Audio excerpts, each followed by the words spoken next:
Kita Betul. akan melihat dari sudut kepala Kejaksaan Negeri Pandeglang nih. Oke. Ibu Helena Oktaviana, Ya, kami terima kasih. silakan.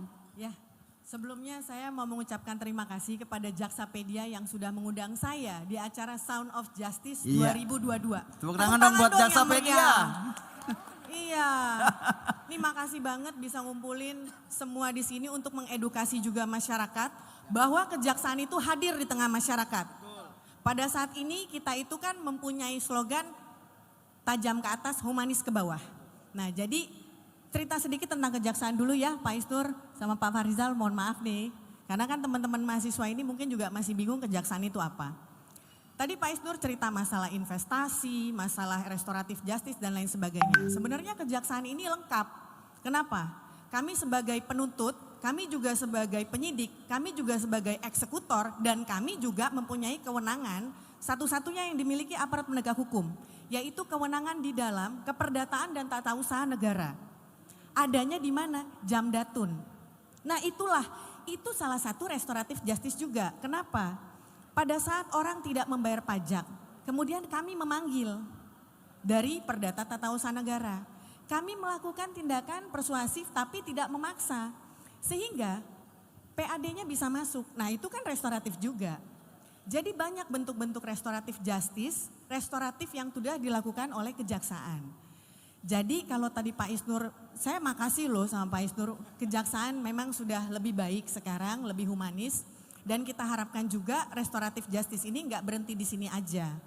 Karena memang kami ini kejaksaan memang penyidik juga masalah korupsi dan lain sebagainya.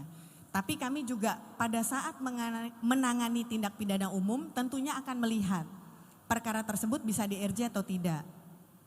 Sesuai dengan Perja nomor 15 tahun 2020, RJ itu diperbolehkan dengan syarat-syarat, ada syarat dan ketentuan. Sama kayak kalau mau minum obat, gak boleh kelebihan, gak boleh kurang.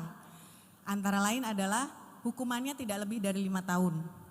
Kerugiannya tidak lebih dari 2,5 juta rupiah. Kemudian juga baru pertama kali dilakukan. Kemudian juga ada perdamaian di antara korban dengan pelaku. Dan yang paling penting adalah pengembalian keadaan. Seperti tadi Pak Isnur sudah ceritakan, adanya pengembalian keadaan ke bentuk semula. Jadi ini yang dicari sama kejaksaan supaya bisa yang tadi tajam ke atas, humanis ke bawah. Saya juga sedikit nih mau jualan. Kejaksaan Negeri Pandeglang itu sudah membuka posko perempuan dan anak. Nah itu adalah salah satu juga restoratif justice yang kami lakukan terhadap korban-korban ataupun keluarga korban yang misalnya terjadi bullying, terjadi pencabulan, pelecehan dan lain sebagainya atau tindak pidana kekerasan lainnya terhadap perempuan dan anak yang mana memang ada dibuat akses hukum untuk perempuan dan anak. Sehingga korban tersebut bisa mendapatkan lagi kenyamanan, kembali ke masyarakat, tidak diintimidasi. Itu bentuk restoratif justice juga. Nah jadi kejaksaan itu restoratif justice enggak itu aja, luas kita.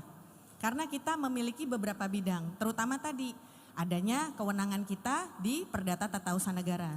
Dan juga kenapa kita yang punya restoratif justice, di dalam undang-undang kita Undang-Undang Hukum Acara Pidana pasal 139. Ini mahasiswanya mestinya bisa cari nih di bang Google. Bahwa kami berhak untuk melimpah dan tidak melimpahkan perkara. Nah disitulah kami mempunyai kewenangan. Makanya kami disebut kejaksaan itu adalah dominus litis. Ya, catat tuh. Kalau sarjana hukum harus tahu dominus litis itu apa.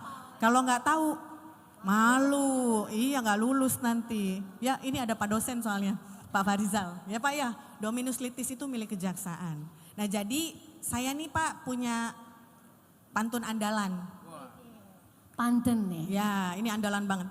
Ikan sepat, ikan gabus, ikan lele lagi berendam. Cakep. Ya. Wah, cakep. Lebih cepat, lebih bagus, tidak bertele-tele, jangan cuma diem. Wah. Jadi sekian dari saya, semoga bisa memberikan manfaat.